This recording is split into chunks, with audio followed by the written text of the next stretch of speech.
Hello, hello. Welcome to Heart of the Tribe. My name is Chelle Wagner, and I'm so glad you were able to come join me today. I have another ATB Olive Top Body student experience to share with you today. My guest is Tara Allen, and Tara took a class earlier than I did. Tara's been married to Jordan for 7 years and has one daughter, Esther, who is 3 years old. Tara is a registered nurse, having obtained her bachelor degree in nursing after her first bachelor's degree in Bible. She is also a nutritional therapy practitioner, a Quest 4 practitioner, coherent restore practitioner, and a craniosacral fascial therapist. She has experience working in allopathic intensive care and left the allopathic world for good to pursue her mission in the holistic healing arts. She and her husband opened their practice, Shalom Wellness, in January 2023 and have been taking the steps to become practitioners in Dr. Monzo's Health Restoration Network. And I'm so glad to have Tara on the show today. I quickly just want to show you her website so that you can see right here and kind of see the different services that she's got available. This is going to be in the description so that you'll have a link directly. And with that, I'm going to bring on Tara. Tara, welcome. Hi. So good to have you here today. It's great to be here. Thank you for having me. Well, I really enjoy these interviews, being connected with Dr. Monzo and getting to meet all the practitioners. It's becoming a wealth of information, our network, and the things that we're learning together as we journey this path together. It's absolutely fascinating because all of us come from a little different place, a little different experience, and it's like we're putting in pieces of the puzzle. And so I can't wait to hear your story. So let's start. Tell me a little bit, Tara, about how you went down the path of health in the first place. Okay. So I sort of had a passion for what I thought at the time was holistic healing because of a family member who had gone through the allopathic system and just been grossly misdiagnosed. And so I thought that I would be a DO and do holistic medicine as a DO. So Yah kind of placed the seed in me early. And then it continued to metamorphosize into different things. I then discovered about Lyme disease after I married my husband.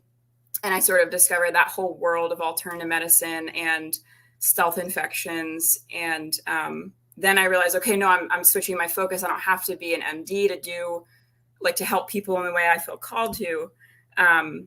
And I thought, okay, I'll do the nurse route so that I could obtain some type of credential to be qualified to give health advice. But I'm going to be like a covert holistic operative because it felt like that, and anyway, long story short, I ended up taking a job in the ICU because even though I had, some convictions well formed about my disagreement with the allopathic community, I thought, let me learn the best that they have to offer, and I'll do intensive care. And I got a job in intensive care at a nursing school, which, was kind of a good opportunity for a new nurse. Mm-hmm. And that just further solidified everything I believed already about the system. And I do believe, he's used that experience for me to see inside the belly of the beast, and there were things I believed because I had heard them. And then having seen it for myself, I then knew beyond the shadow of a doubt what was happening. And anyway, so my husband has his own healing journey, and we kind of meandered over all these years in the holistic realm.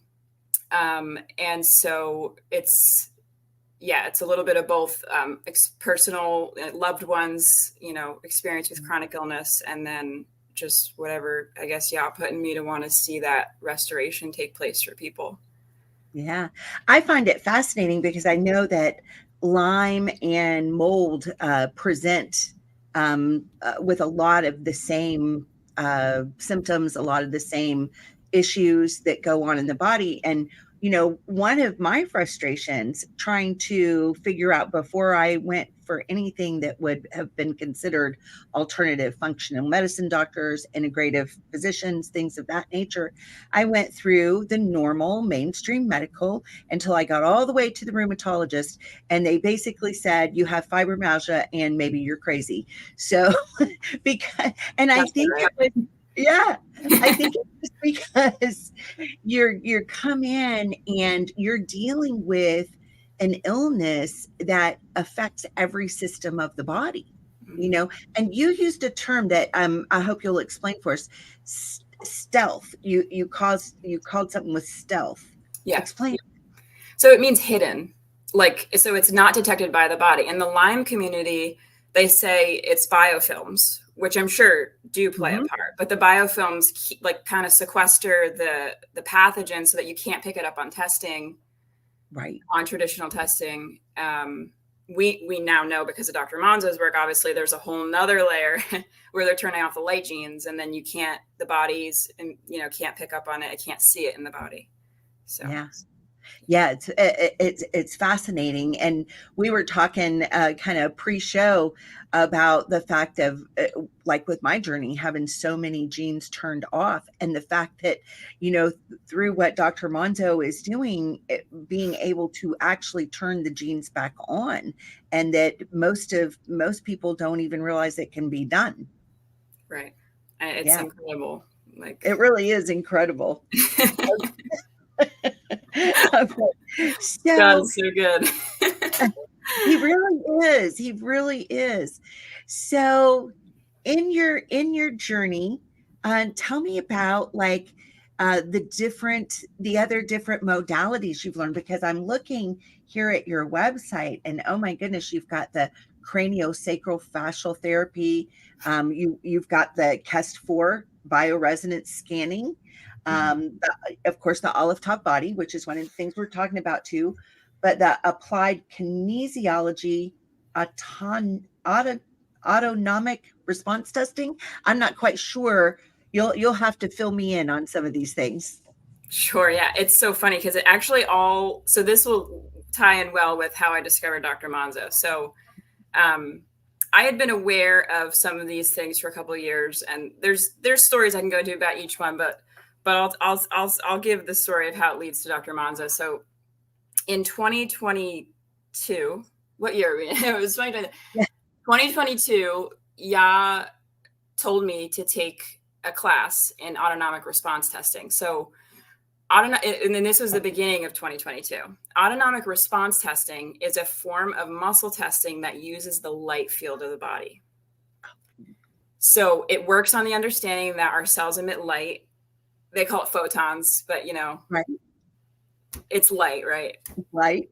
Probably not. It's not a particle. It's a wave. But and so Dr. Dietrich Klinghardt developed this form of muscle testing. He took some light refracting tools from some German scientists had developed and combined a lot of other forms of muscle testing into one, so that he could use the light field. And it's much more accurate than traditional muscle testing because it's using the light field as opposed to the physical body, right? It's just using light that's coming off of it. So I had known about, it's ART for sure. I'd known about ART. I'd known about Dietrich Klinghardt. I'd been at conferences and listening to these guys give lectures.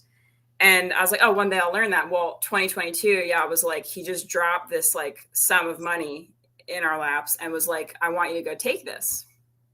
I was like, really cool. Really, really? Yay. Thank you. And lo and behold, then later that year, we discovered Dr. Monzo. And so I had just had just opened the door for me to learn this light field muscle testing. I had some training in this understanding of the bioenergetic sphere of the body. And then I found ATB, and he references ART in his book. So it was just a perfect transition to be learning about what they call the light field, or the aura. It's, the aura, Right. is what it's been called by New Agers, or they've, Right. dubbed it that. But, and the overlap, but it was like learning it from a context of a secular context. And then, I was like, okay, now I'm going to take you a step further. That's fantastic. Yeah. Yeah. So Yeah. It's incredible. Yeah. The first show that I did with Dr. Monzo, because this is the questions that we get asked, is the first show we did was on chapter 3 of his book, and why this is not witchcraft. Right? Why this is not new age stuff, why this is something given by our creator for such a time as this, because I've never seen such a time where his people need his answers more than we do today with the different things that are coming against us. So it's fascinating how Yah is so faithful to watch out for us and to give us tools in our toolbox so that we can stay viable and healthy and keep going. Yes. Yeah. Very it was his idea first, right? It really was. Yeah. So tell me a little bit then about the craniosacral. Is it fascial? Fascial. So it works on a fascia system of the body. So fascia is connective tissue that runs from the top of your head to the tip of your toes in one continuous matrix. And it's kind of like an extension of the nervous system in that it stores memory.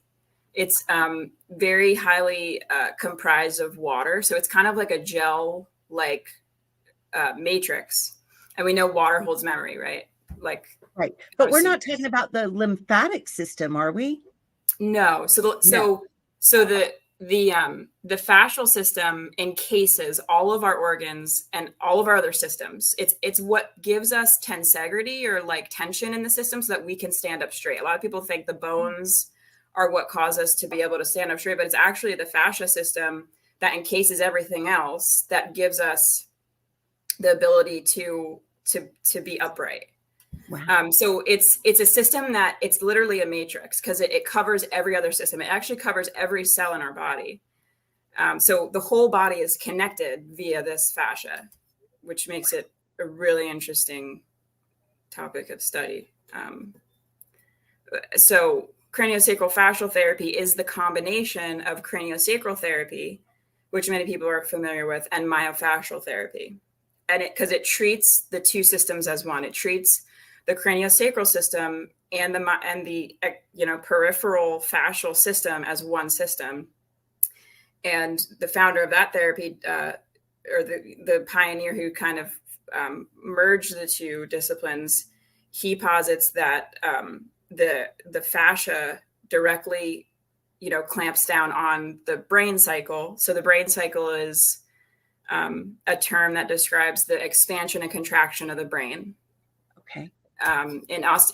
It comes out of osteopathic principle, which says that there's this primary respiratory rhythm of the brain. It pumps kind of like the heart, and it pumps cerebrospinal fluid throughout the central canal of the craniosacral system.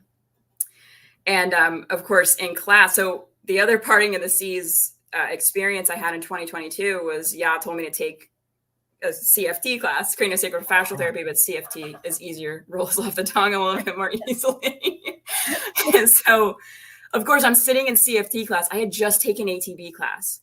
Wow. And my mind is just like, it's just going to like these corners of thought that I just didn't know possible. And of course, I'm sitting there, and at that time, I had very few people to talk about ATB with, Right. And I'm thinking to myself, like, there's such an intrinsic connection, and thinking about like the primary respiratory rhythm of the brain. And I posed a question because I just was interested in what they had found. I was like, well, what's the impetus of that rhythm, right? We know with the heart, it's an electrical impulse that pumps the heart. Right. And so it's like, what causes the brain to pump? And they're like, well, we don't know.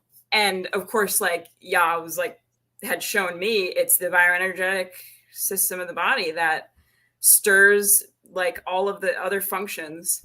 And so they can't necessarily measure. They don't have, well, I shouldn't say they don't have the tools, but they're not using the tools to measure that or to reveal that they know that.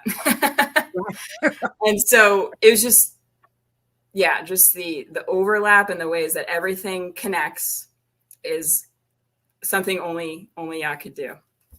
It's fascinating to me because I don't have any medical background whatsoever. All I've got is my own experience. But my experience is in the understanding the tribes, and who they were and who they are. And so one of the things that I'm deep in a study of is lining, this is kind of what Yad told me, every single tribe, when we talk about the body of Yeshua, it lines up with a system in the body. And so, I mean, I just did Levi and the cardiovascular system. I just put that out on the channel. But I had made, when I went to school, I made for Dr. Monzo a piece of artwork that showed, those different things and gave him my research. And so it's really interesting to me how it lines up. And so I'm learning so much from all of you practitioners that have all this medical knowledge that I don't have. And every time I talk to somebody, I learn something new because I didn't even know there was this craniofacial system that you're explaining. It's absolutely fascinating. That is so cool. Yeah, the fascia is second cycle, so it's housed under the second cycle in ATB. Wow. Okay, I'm sitting here like writing myself notes. So. Yeah. That's great.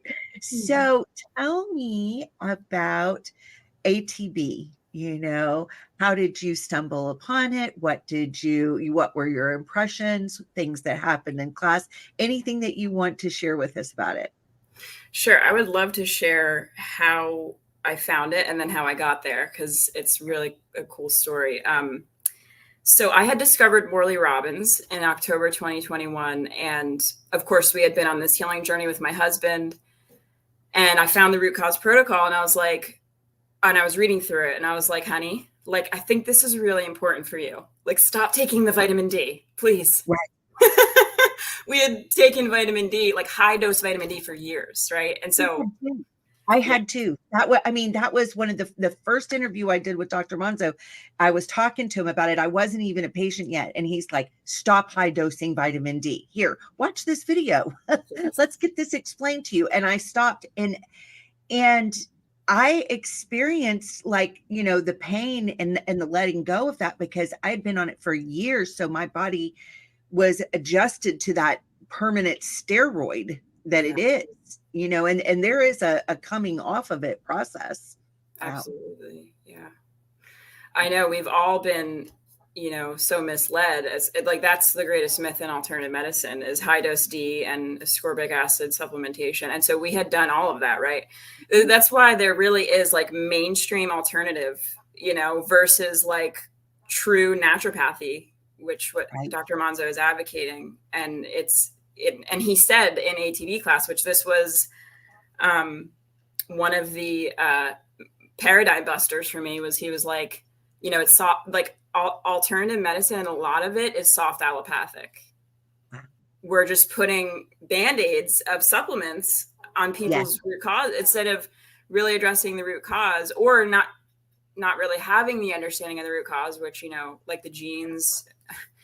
And I was like, I had been working with these functional, I'd been training and people I really respected, these functional doctors, and who, there were good things. Like, it's not to say all was wrong, but there was a lot that I had to recontextualize of like when that paradigm was busted for me of like, oh, wow, okay, like Dr. Monzo's approach was just a whole nother level for me.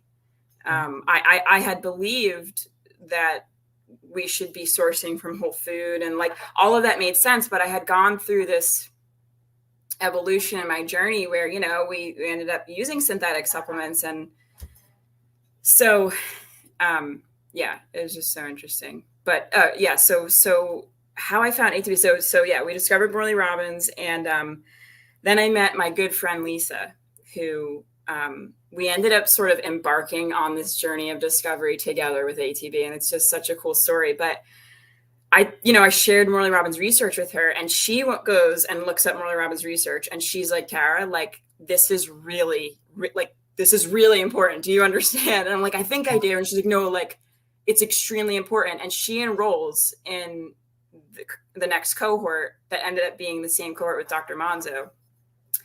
And they were in like a lecture one day, and she said he spoke up and said something, and she didn't understand at the time. I think it had something to do with the cycles, but she didn't understand it, but it piqued her interest. She was like, what is he talking about? And then she went and looked up his lectures, and she found the biophysics of creation lectures and sent them to me. She's like, you have to listen to this, because we had been asking these questions. Like I was teaching her what I was learning about, from cleaning heart with the light field. I had some basic underpinnings of understanding about how to holistically heal the body, like turning drainage on and addressing foundations. And so we were kind of together asking, like, we know that there's truth here, but where does it come? Where's the horse's mouth? Like, if all truth is God's truth, then it must be dispensed from him. And there's a lot of mixed teaching. It's mixed with man-made teaching. And we could see that. And we're like, where is God's solution? Where is Yah's contextualization or dispensation of this? And so we had been asking those questions, and then we found Dr. Monzo's lectures, and I'm like, he's talking about how this is in scripture. And I'm like, what? Like, we need to so Lisa called the clinic that week. We found his lectures, and they were like, oh yeah, next week he's holding his first ever Aleph Tav body class. Wow. And one person dropped out, and we have one spot open.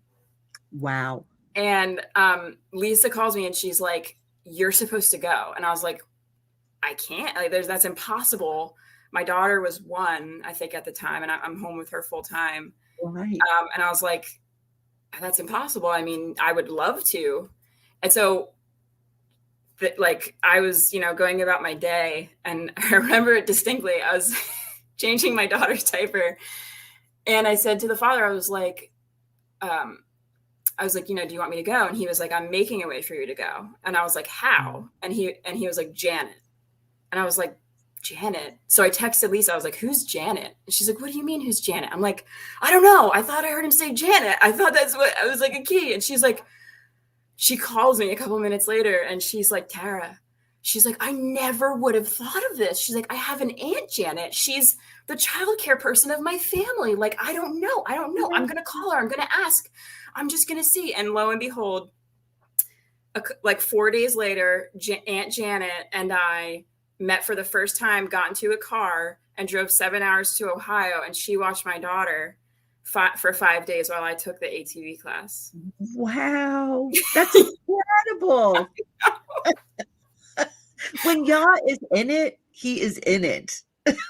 Yeah. Yes. And he just worked out every detail. Yeah. Absolutely incredible. Yeah. I just love to tell that story, because it's like, I got there, I had no idea what I was even walking into. I just knew I was supposed to go. And of course, then I sat in Aleph Tav body class, and I was just like, I was like astounded. I was like, okay, there was a purpose for me to be here.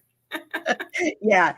The whole class was astounding for me. I mean, there were many just wow moments, because I'd had the book for a while, but not being a medical person and trying to think about all the spots on the body. The Hebrew made sense to me, but the body didn't make a whole lot of sense to me.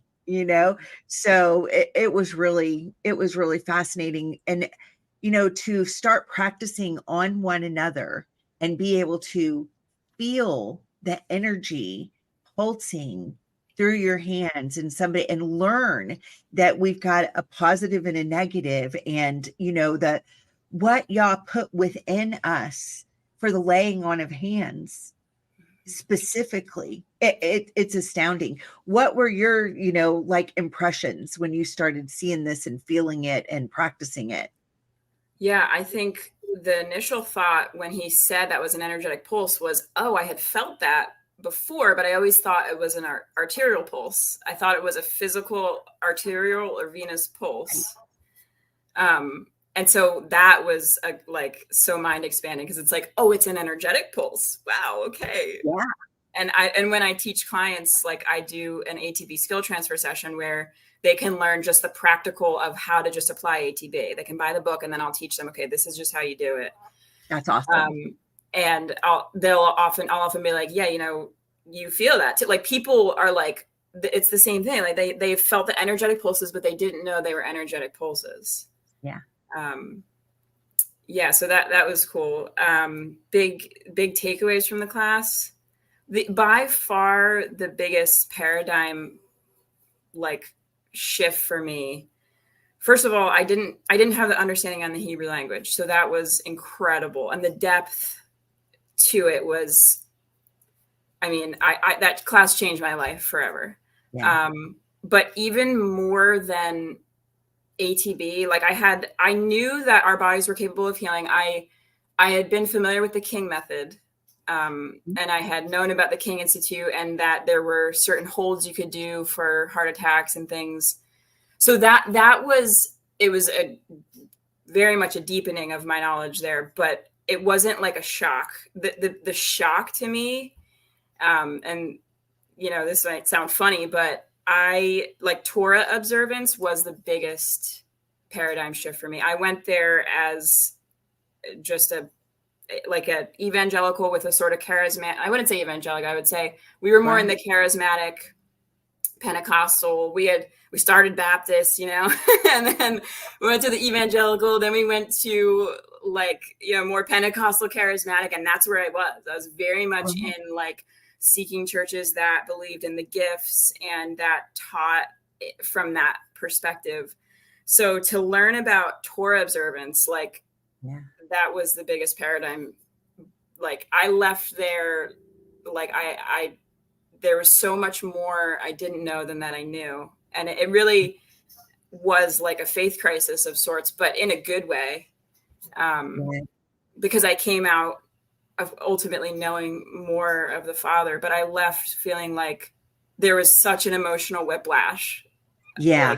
Nicole Kallstrom used that term with me when I talked to her about that experience. And I know I'm sure from the people I've talked to who are in the Torah observance or Hebrew roots or whatever you want to call it movement, they talk about their, coming to this. And it's like, yeah, there was an emotional whiplash to it. Like I had thought I was following, it was like, wait, you're who? You're who? Right. I thought, you're my father. I need to get to know you again. I need to recontextualize everything I thought I knew about you with this newfound understanding. And so, and then of course, ATB on top of that was just incredible, but it was very much just a cataclysmic in somebody's experience. Yeah. Well, it is. I mean, and I know what you're saying about that, when that understanding came before me, it was because I was homeschooling my daughter. She'd picked out a biblical holidays book and wanted to do that for our homeschool Bible curriculum. And I am a fine arts pastor in a very charismatic type church, right? And I'm trying to direct the play in front of the singing Christmas tree. And I'm learning all this stuff. Like in contortions, right? I'm like, I just don't even know what to quite do with this, right? Yes, exactly. And so, well, I can't imagine what you went through with getting it all at once, because, Yah was gracious for me. That was back in 2002. And so he allowed a long time period before then he introduced stuff with ATB. I guess he knew that I needed lots of time to process. Yeah. He's like, I'm going to have to catch this one up to speed. She's been behind for a while. Talking about myself, not you. No, it was. I mean, well, and I was behind with all the, with all the medical and thinking, I think that my whole family, I grew up, you went to the doctor for everything. I mean, pharmaceuticals was our way of life, and so that in itself has been a huge paradigm shift for me. And my wake up call was the day when, the final wake up call. I'd had inklings of this before, but for me, that final wake up call was back in 2015 when I had waited 18 months to get an appointment with the rheumatologist, and they just basically sent me home to die, not looking, because I knew when they're talking to me, telling me, well, you have fibromyalgia, and I was filled with mold, but nobody tested for that.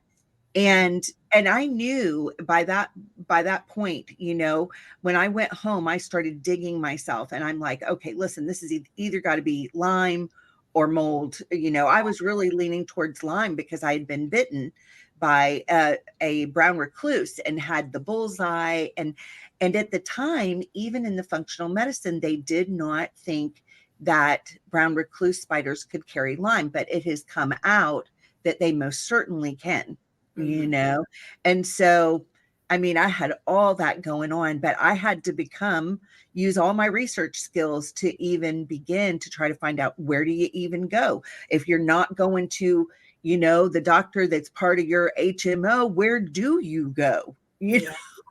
So you seriously become like an investigative journalist. And that's what we went through with my husband. Like when I married Jordan, it was like opening up just like a huge can of worms in terms of his health history. He has a very complex health history. And then we just layer by layer, like learned about, we became like we had to become our own doctors. It felt like, and, like trying to figure out his story and how he got to where he is. And ATB class was the capstone on that for me. It was like we had been on this search for 7 years, to find the root causes.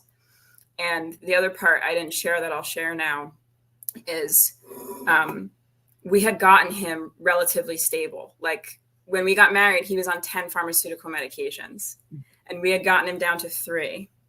And then I learned at ATB class. So he had the onset of like sudden, acute, really severe symptomatology of like anxiety and panic attacks that debilitated him the summer of 2022.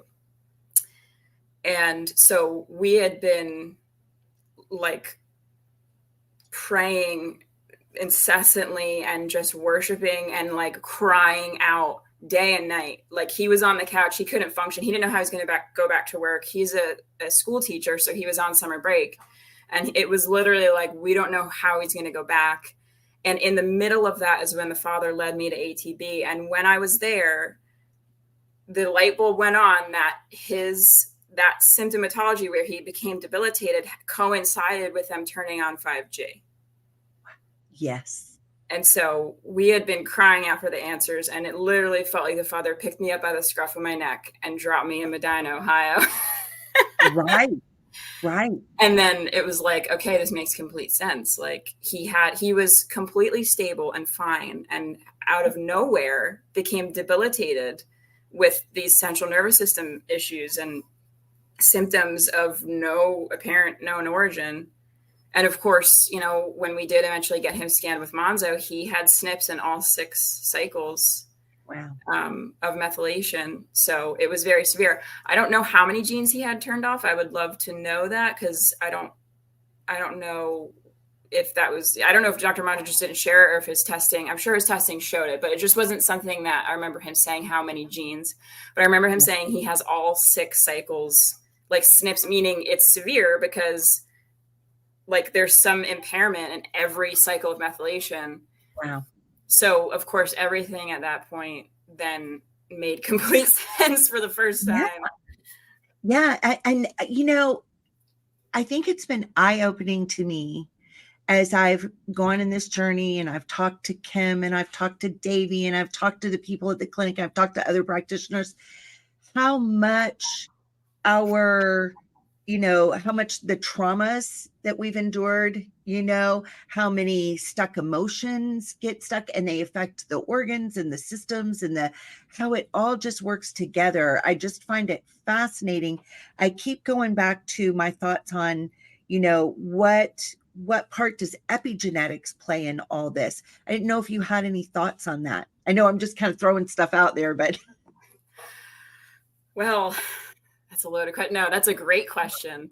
That is a great question. I mean, that is one of the cruxes of the issue because, like, we believe, if you look at energetic congestion you can call it energetic congestion, you can call it disconnection from the creator, you can call it chaos in the body, which is fragmentation of light. That is the root cause of disease. And what is caused by that, like, it's all caused by stress and trauma. Right. So stress and trauma is the root cause of all disease.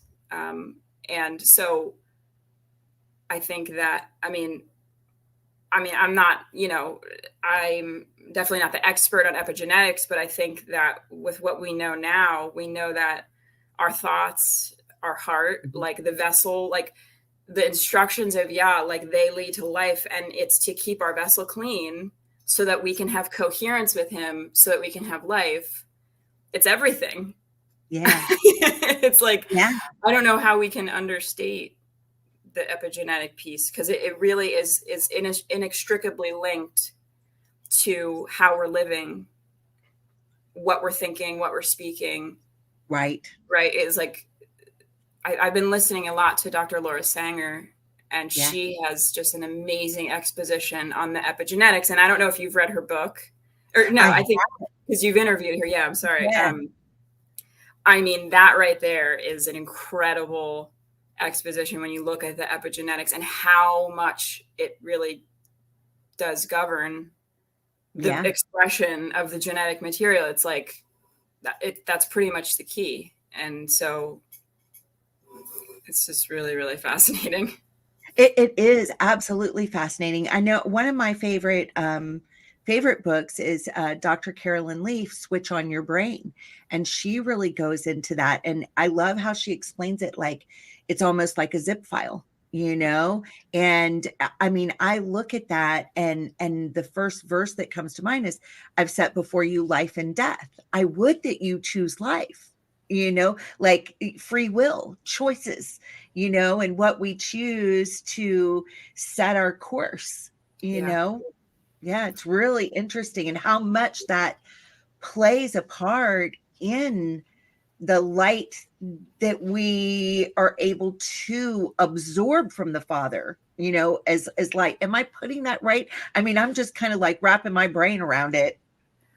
I'm right there with you. It's so mind expanding, and it really is like we're looking at the mind of God. And so you could do this for all eternity, right? And you could not plumb the depth of it. Right.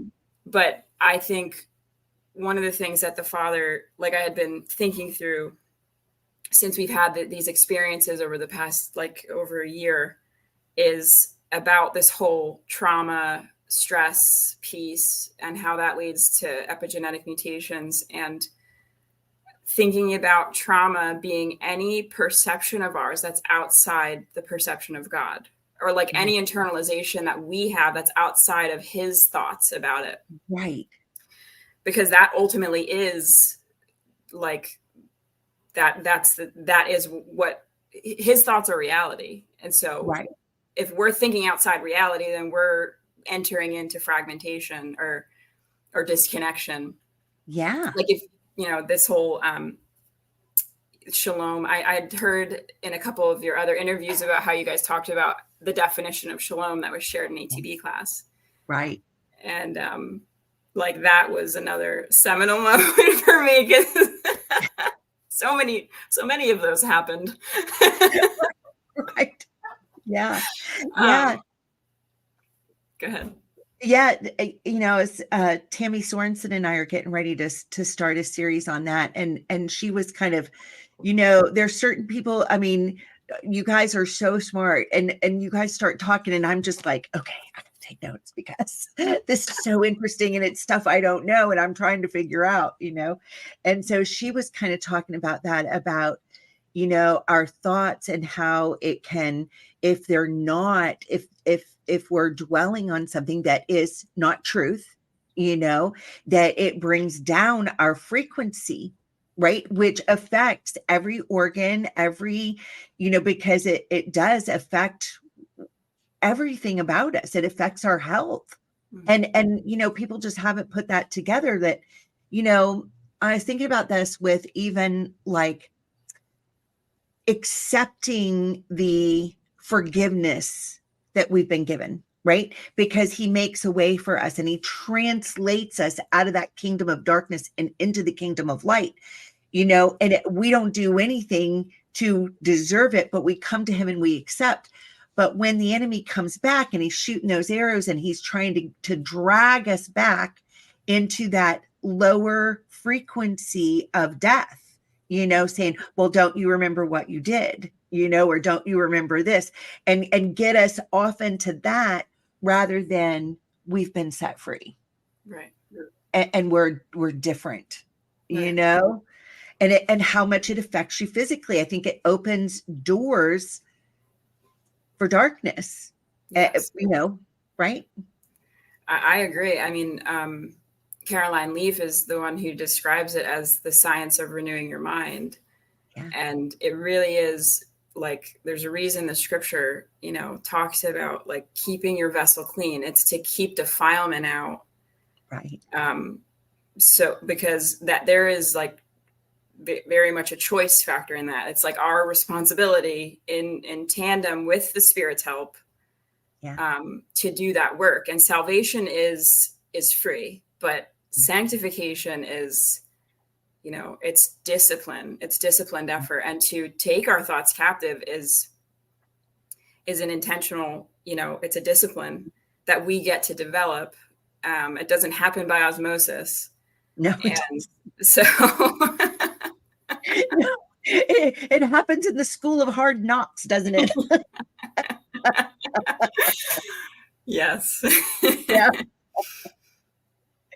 Oh, so well, good. It is. So after school, you came home, and now you have the ATB touch therapy as one of the services that you've offered. You've also got the Kest 4 scanning capability. Tell us where your practice is going from here, where it is currently and where you're going. Well, I mean, there's so much we don't know. We're very excited to fully assimilate into Dr. Monzo's health restoration network, because, we have these tools and these things that Yah has shown us, and we're doing this work and we're seeing incredible things, but it's also raising a lot of questions for us of uncharted territory and right. Being newer in practice. And so that's sort of our goal, is to land hopefully there, at least start there. Maybe it's just the beginning. But yeah, we're trucking away. Like we are more and more. I think we had a new 1 or 2 new inquiries every day this new year. Like, wow. The word is starting to spread. And, so we hope to eventually, do this full time, both of us. Yeah. Yeah, we'll see. That's fantastic. That's fantastic. Yeah, I'm so glad, because these are answers for the body of Yeshua. Yes. These are answers that we need. And it's so good to see his people getting in their correct position to help the whole body. Absolutely. Yeah. Well, this has just been a fascinating conversation. I'm so glad that you came on to share with me today, Tara. And did you have any last thoughts that you wanted to share before we close out today? I don't know. I could talk for hours. Me too. Yeah. We will have to schedule another one. Yes, yeah. I would love to, do an update a little further on, or maybe we'll have, a special segment just on different things that are coming to light. So I'm really happy to have gotten to meet you and talk with you today. Likewise. All right. Well, with that, we are going to say shalom for now and look forward to having Tara on again. Look at the description box because all of Tara's information is there. Reach out to her for her services. She's located in Pennsylvania, and all of that information, she's got phone numbers and services and everything up on the website, and some great personal testimonies and testimonies of others. So, take a look at her website. So thank you again, Tara. And for now, we'll say shalom. Thank you.